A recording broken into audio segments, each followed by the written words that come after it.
सभी मानस प्रेमियों को मेरा कोट कोट नमन, वंदन एवं प्रणाम। मैं अब उस कथा का वर्णन कर रहा हूँ रामचरितमानस में लंका कांड में, कि जब राम की सेना समुद्र के पार उस पहुँच गई है तो लंका वासियों को पता चल गया था कि श्री राम की सेना समुद्र के इस पार आ गई है। और मंदोदरी ने भी ये बात सुनी, समस्त निस्सारचनियों ने सुनी, निश्चरों ने सुनी, निश्चर योद्धाओं ने भी सुनी। तो सबसे ज़्यादा परेशानी मंदोदरी को हुई। और उसने सोचा कि मैं पति से ये कहूँगी, आराधना करूँगी, निवेदन करूँगी कि उनकी सीता को लौटा दो और युद्ध का माहौल न बनने पाए, शरणागत हो जाओ श्री राम के और लंका में राक्षसों के विनाश को रोक दो। तो तुलसीदास जी ने क्या लिखा है वो आपके सम्मुख में कह रहा हूँ कि मंदोदरी सुन्यो प्रभु आयो और कौतुक कहीं पयोदि बंधायो, कर गए पतई भवन निज हानि, बोली परम मनोहर वाणी, चरण नाये सिरो अचल रूपा, और सुनो वचन प्रिय पारे हरे क्रोधा। हे पतिदेव, तुम क्रोध को त्याग करके मेरी बात पर ध्यान दो कि राम की सेना लंका के नज़दीक आ गई है, समुद्र पे उन्होंने पुल बांध लिया है। हे प्रभु, अब ज़्यादा समय नहीं है, ये निश्चर कुल को विनाश से बचा लो। कहते हैं सोचते सब हैं, विद्वान पहले और मूर्ख बाद में। और सो हाँ नाथ बयरु की जय ताही सो, बुध बल सकिय जीते जाई सो। तुलसीदास जी लिखते हैं कि बैर और प्रीति बराबर वाले के होते हैं। मंदोदरी ने समझाया उन्हें, लेकिन वो नहीं माना।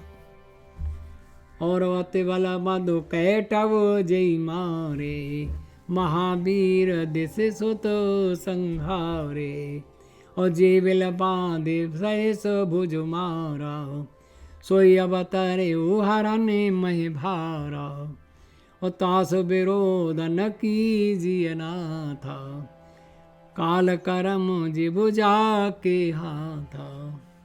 मंदोदरी ने कहा काल और कर्म जिसके सब हाथ में है, काल उनके हाथ में है। रावण पतिदेव, उन्होंने मधुकैटभ जैसे तमाम राक्षसों को मारा, सहस्रबाहु को मार डाला। अब उनका पुनर्जन्म हुआ है संसार में, और वो भी विनाश के लिए राक्षसों का मार करके पृथ्वी को भय मुक्त कर देंगे। इसलिए तुम उनसे अपनी मंत्रणा करो, उनकी शरण में जाओ, सीता को वापस करो। और एक बात और कहती हूँ मैं तुमसे कि राम सौंपे जानकी, नाय कमल पद माथ, और सुत कहूँ राज समर्पे बन जाए, भजिए रघुनाथ।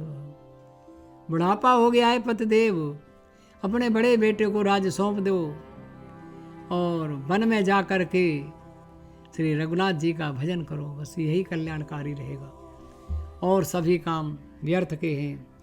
और नाथ दीन दयाल रघुराई, और बाघों सन मुख गए न खाई, और चाहिए कर न सो सब कर बीते, तुम सुर असुर सरा चराचर जीते।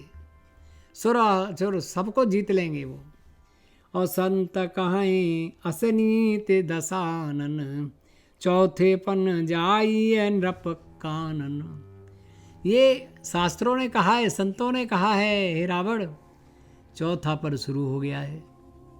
अरे माला ले करके जाओ, भगवान का भजन करो, अपने बेटे को राज्य सौंप दो, राज्य से त्याग करके निश्चिंत हो करके भगवान श्री राम के चरणों में ध्यान रखो, सीता को वापस कर दो, बस मामला यहीं हल हो जाएगा। तुलसीदास जी ने कहा है कि काम क्रोध मद लोभ सब नाथ, नरक के पंथ, सब परिहर रघुवीर हैं, भजो भजय जय संत। ठीक उसी तरह से भोला कवि ने लिखा है कि आदत बुरी संभाल ले, बस हो गया भजन। अब आगे जब कह रही थी मंदोदरी तो उनके ऊपर कोई ध्यान रावण ने नहीं दिया। और मुनिवर जतन करई जई लागी, भूप राजु तज होई बिरागी। जो पिय मानव मोर सिखावन, सुजस हो त्यों पुरयत पावन। अस कहे नयन नीर भरे, ऐसा कह करके नेत्रों में आंसू भर करके मंदोदरी रो रही है। अस कहे नयन नीर भरे, गए पद कंपित गात। उनाथ बजाओ रघुनाथ, अचल होई यह बात। प्रभु तुम्हारा सब अचल हो जाएगा, बड़ी अविरल भक्ति मिल जाएगी, राज भी बना रहेगा, राक्षस कुल का भी विनाश नहीं होगा। मेरी बात पर ध्यान दो। हे प्रभु, हे पतिदेव, मैं इस राक्षस कुल के भी कल्याण की बात कह रही हूँ, आपके जीवन की कल्याण की बात कहती हूँ, और इसमें सबका भला है। और मैं जानती हूँ कि तुम अपना क्रोध त्याग करके ही ये सब बातें कर सकते हो। सो मानस प्रेमियों, इस कथा को यहीं विराम लगाते हुए मैं आगे की कथा कि रावण ने क्या उत्तर दिया है मंदोदरी को अगले प्रसंग में, अगले एपिसोड में बताऊंगा। और ये बताऊंगा कि किस तरह से उस धूर्त रावण ने अपनी ज्ञानी माया मंदोदरी की बात नहीं मानी। तब तक के लिए मैं आप सबको कोट कोट प्रणाम करता हूँ, नमन करता हूँ।